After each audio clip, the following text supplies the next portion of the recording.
हैं जो दावे वादे करते हैं, कहीं ये दावा वादा ही तो नहीं रह जाएगा? आपका कितना उम्र हुआ होगा? बुरा मत मानिएगा। 22 साल। 35 साल से हम लगातार चुनाव जीत रहे हैं। जनता से मिलके रहना आपको बहुत अच्छा लगता है? नहीं रहेंगे तो हमको बनने नहीं लगेगा, बनने नहीं लगेगा। अच्छा तो हो रहा है कि आप बाहुबली हैं? तो जो लोग बोलते हैं उनसे पूछिए भाई किस तरह के बाहुबली हैं। हम तो बड़ी बड़ी गाय भैंस बकरी पाले हुए हैं। जंगल राज पे क्या कहना चाहेंगे? एक बात तो बताइए, जब जंगल राज था तो हम तो पैदा नहीं हुए थे, तो उस बारे में कैसे बोले? जब पैदा नहीं हुए थे तो जनता ने बेईमानी किया, प्रशासन बेईमानी, सरकार किया, सरकार किया, डायरेक्ट सरकार उतर के किया। डायरेक्ट सरकार उतर के आपके साथ बेईमानी? और क्या, डायरेक्ट। और अंदर अंदर इस बार भी ख्वाब। अच्छा मतलब आपको कोई हरा नहीं सकता है, डायरेक्ट सरकार को उतरना पड़ा आपके लिए? जिसके साथ जनवत रहेगा उसको हरावेगा के। बहुत सारा कार्य आपने किया है जहानाबाद के लिए, तो जहानाबाद की जनता आपको सपोर्ट कर रही है? तो पिछले बार तो बेईमानी करके हमको हराया सब, थोड़ा सा वोट से। अभी हमारे साथ मौजूद हैं जहानाबाद के सांसद प्रत्याशी, इनसे कुछ बातचीत करेंगे कि आखिर जहानाबाद में चुनाव लड़ रहे हैं, क्या जनता के लिए मुद्दा है इनका, जनता के लिए क्या विकास करेंगे, जहानाबाद को क्या विकास देंगे अगर इनकी पार्टी बनती है, इनकी सीट यहाँ से मिलती है। तो जहानाबाद से आपकी सीट मिलती है सर, तो जहानाबाद के लिए क्या विकास करेंगे? देखिए जहानाबाद जो है 3 जिला से जुड़ा हुआ है। ये गया जिला जो राजगीर तक है, और इधर आप चल जाइए अरवल जो सहार तक है, सहार तक है, और प्रॉपर जहानाबाद। तो इसका चारों तरफ सीमावर्ती इलाका है, और यहाँ इलाज का सबसे बड़ा जरूरी है व्यवस्था। अगर सरकार यहाँ के जनता को मदद करना चाहती है तो एम्स खुलवा दे, एम्स यहाँ पे बनना चाहिए जो कि इलाज का सुविधा बढ़िया हो, होना चाहिए। दूसरा, शिक्षा के बहुत बढ़िया व्यवस्था सुविधा नहीं है यहाँ, सीमावर्ती इलाका है और सुदूर ग्रामीण इलाका है, तो बुनियादी सुविधा से ही वंचित है। इसी तरह से इसका स्वास्थ्य में सिंचाई व्यवस्था इसकी बहुत जर्जर स्थिति है। सिंचाई व्यवस्था हो जाएगा तो इतना बढ़िया यहाँ का जमीन है कि सब तरह का फसल पैदा कर सकता है। हाँ। फिर नहर का इसका जो है, काफ़ी दिन से आप सोन नदी का जरूर तस्वीर लीजिएगा। सोन नदी में सालों भर पानी जो है बहते रहता है, पानी ऐसे ही खुलेआम बहते रहता है। उसको अगर 8 जगह बांध दे तो मैं समझता हूँ कि इस इलाका का जो सिंचाई व्यवस्था है उसका समस्या का समाधान हो जाए। अब तक इसको कोई सर्वे नहीं किया। हम जब 98 में यहाँ थे मेंबर ऑफ पार्लियामेंट, तो उस समय मोतीपुर बांध में 98 करोड़ दिलाए थे बांध बांधने के लिए। फिर पता नहीं, हम तो चुनाव हार गए पिछले बार, तो फिर क्या हुआ पैसा को मैं नहीं जानता हूँ। फिर से जर्जर स्थिति हो गई है जो पूरे जहानाबाद का, जैसा बता रहे, शिक्षा का व्यवस्था नहीं है, स्वास्थ्य का व्यवस्था नहीं है। तो इस चीज़ पे अगर आपकी सीट यहाँ से बन जाती है तो इस चीज़ पे काम करेंगे आप? नहीं, सीट बन जाएगा तो फिर तो हम अपने स्टाइल से काम करते हैं। जैसे हम स्वर्गीय अटल बिहारी वाजपेयी जी थे प्राइम मिनिस्टर, तो उस समय हम जिला बनवा दिए थे अरवल को, फिर अरवल को जिला बनाए, फिर जहानाबाद से लेकर अरवल तक डबल रोड बनवा दिए थे, और यहाँ पर सेंट्रल स्कूल खुलवाए थे। 2 से लेके 10+2 तक खुलवाए थे सेंट्रल स्कूल ऐनवा गांव में। जाकर गांव में पूछिए, देखिए स्कूल की बनाए कि नहीं बनाए हैं, मेरा नाम उसमें लिखा हुआ है कि नहीं लिखा हुआ है। तो शिक्षा से भी जुड़े थे और काफ़ी कम्युनिकेशन बना दिए थे। फिर यहाँ डेयरी फार्म बनवा दिए थे। यहाँ डेयरी यहाँ था नहीं, दूध का उत्पादन काफ़ी था किसान के पास, तो फिर डेयरी हम यहाँ बनवा दिए थे। उसमें अरुण सिंह कलेक्टर थे, राजस्थान के रहने वाले थे, बहुत अच्छा थे, और जगमोहन सिंह यहाँ SP हुआ करते थे, हरियाणा के थे, बहुत अच्छा अवसर था उसमें। तो काफ़ी हम काम किए थे। फिर शहर में पुल बना दिए, कई जगह जोड़ने के लिए पुल बनवा दिए थे। जैसे मांदिल में पुल बनवा दिए थे, फिर चांद बाजितपुर में पुल बनवा दिए थे। जहाँ एकदम जाने का कोई रास्ता नहीं था, 10-10 किलोमीटर घूम के जाता था, तो हम बीच बीच में उसको पुल बनवा दिए थे।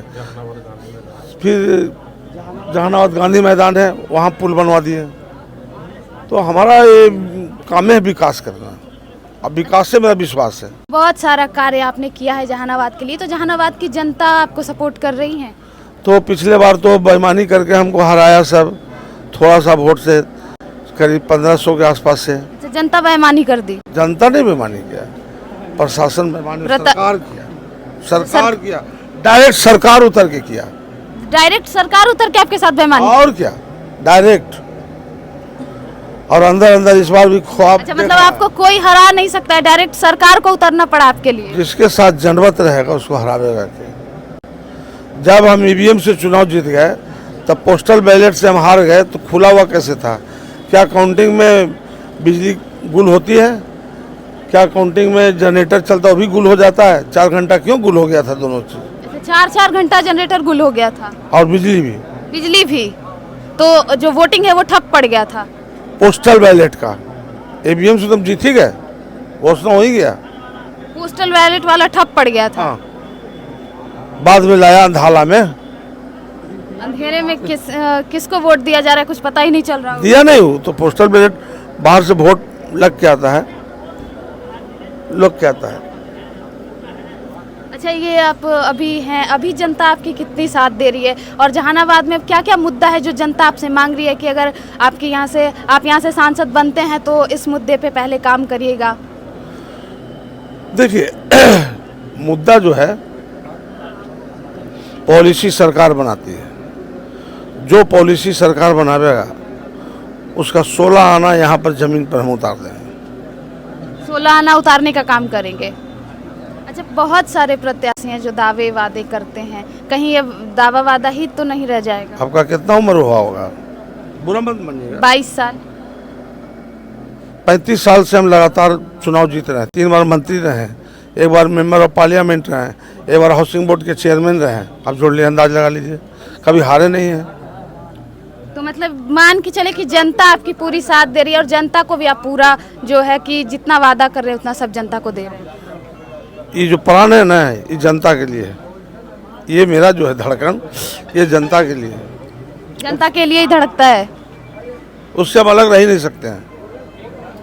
लगा हुआ है इनके लिए। अच्छा, इनको बाहुबली भी कहा जाता है, इनका दबदबा जो है कि रहा है, उन पे बाहुबली क्या होता है? बाहुबली तो मुख्यमंत्री भी है, उसमें क्या लिखते हैं? बाहुबली क्या होता है? विश्वास है इसलिए बाहुबली नहीं। और एक गरीब गुरबा का नेता है लालू जी, गरीब गुरबा को बोलने के लिए सिखाए, चलने के लिए सिखाए। उसी तरह सुरेंद्र बाबू भी इनके साथ सब है, और ग्रामीण चिकित्सक भी इनके साथ है, और पूरा प्रजापति अति पिछड़ा भी इनके साथ। आपको सब बाहुबली भी कहते हैं, आपका दबदबा जो है वो यहाँ रहा है, और लोग बाहुबली के नाम से भी आपको जानते हैं, इस पे क्या कहना चाहेंगे? जो कहते हैं इसका जवाब वही दे सकता है, मेरे पास ना है। आपको नहीं लगता कि आप बाहुबली हैं? ऐसा देखने से आपको लग रहा है, बोलचाल से लग रहा है आपको? चर्चा तो हो रहा है कि आप बाहुबली हैं। तो जो लोग बोलते हैं उससे पूछिए भाई किस तरह के बाहुबली हैं। हम तो बड़ी बड़ी गाय भैंस बकरी पाले हुए हैं, तो उसका बाहुबली है। बहुत सारे हर जाति के लोग मेरे साथ रहता है कि उसका हम बाहुबली हैं, कि कोई व्यवसाय मेरे साथ रहता है उसका बाहुबली है। हमको बाहुबली का मतलब समझ में नहीं आता है, सच है। किसी को हटाने से हम हटेंगे नहीं, पर सम्राट के न कोई ताज है सर पर और न कुर्सी है। ये बिना कुर्सी और बिना ताज के सम्राट है। जनता सम्राट मानती है? जनता जो है उस तो सम्राट मानते ही है। मेरे साथ हर जात के लोग रहता है, हर धर्म के लोग रहता है, हर मजहब का लोग रहता है, और इतना ताकतवर वो लोग हैं मेरे साथ, उसी का नाम मगर सम्राट है, बिना ताज बिना कुर्सी का। अभी हमको अगर किसी चीज़ की जरूरत पड़ जाए तो आपस में कलेक्शन कर लेगा, आपस में, या कहीं से ले आवेगा उधार करके। तो ज़्यादा जमात जो होता है वो बहुत ताकत हो जाता है, उसी का नाम मगर सम्राट है, बिना ताज का बिना कुर्सी का। यहाँ पर भी जितने लोग हैं सब भिन्न भिन्न कास्ट के लोग हैं, सब भिन्न भिन्न कास्ट के लोग हैं, और मेरे साथ रहना पसंद करते हैं। इसलिए हम झूठ नहीं बोलते हैं, किसी को बेईमानी नहीं करते हैं, और किसी को ज़रूरत पड़ जाए अगर बहुत बड़ा किसी चीज़ का, तो प्रयास करते हैं कि अपना संपत्ति बेच को उसको लगा दें। क्या बात है सर। अच्छा सर, सबसे एक बड़ा सवाल होता है कि आपकी चुनावी मुद्दा क्या है इस बार का? विकास करना, चौमुखी विकास करना, चौमुखी विकास करना मेरा मुद्दा है। अच्छा, एक सवाल मेरा और रहेगा सर कि जंगल राज पे क्या कहना चाहेंगे? एक बात तो बताइए, जब जंगल राज था तो हम तो पैदा नहीं हुए थे, तो उस बारे में कैसे बोले जब पैदा नहीं हुए थे तो? क्योंकि मैंने बहुत सारे लोगों का जो इंटरव्यू लिया है वो बोलते हैं कि जिस टाइम आप छोटी थी जंगल राज चलता था, उस टाइम आपको पता, आप उस टाइम अगर रहती तो आपको पता चलता कि क्या राज था उस टाइम। आप बोले कि मेरा माता पिता था ना, तो माता पिता से पूछिए, माता पिता से पूछिए। ये सब कोई मलेशिया से जंगल लाने गया था, मलेशिया से कोई जंगल लाने गया था और अभी मंगल राज चल रहा है। ये भाजपा के यहाँ एगो गंगा जल है, गंगा जल जितने हम लोग के यहाँ से जाता है ना या दूसरे पार्टी से, तो उस पर गंगा जल इसी से छीट दिया जाता है गंगा जल, तो वो हो जाता है शुद्ध। समझे कि नहीं? ऐसे हम लोग अशुद्ध हैं, और काम हमने के बिना चलना नहीं है। जाइए, हम भविष्यवाणी करते हैं, बिहार से लेकर दिल्ली तक सरकार समाप्त हो जाएगा, ये मेरा भविष्यवाणी रहा। जनता से मिलके रहना आपको बहुत अच्छा लगता है? नहीं रहेंगे तो हमको बनने नहीं लगेगा, बनने नहीं लगेगा। तो हमारे साथ मौजूद थे सुरेंद्र यादव जी, जो यहाँ के सांसद भी रह चुके हैं और अभी फिर से चुनाव लड़ रहे हैं। बाकी इनके बातचीत से आपको क्या लगता है हमारे कमेंट बॉक्स में बता सकते हैं। ऐसे तमाम खबरों के लिए जुड़े रहे लाइव अपडेट के साथ। धन्यवाद।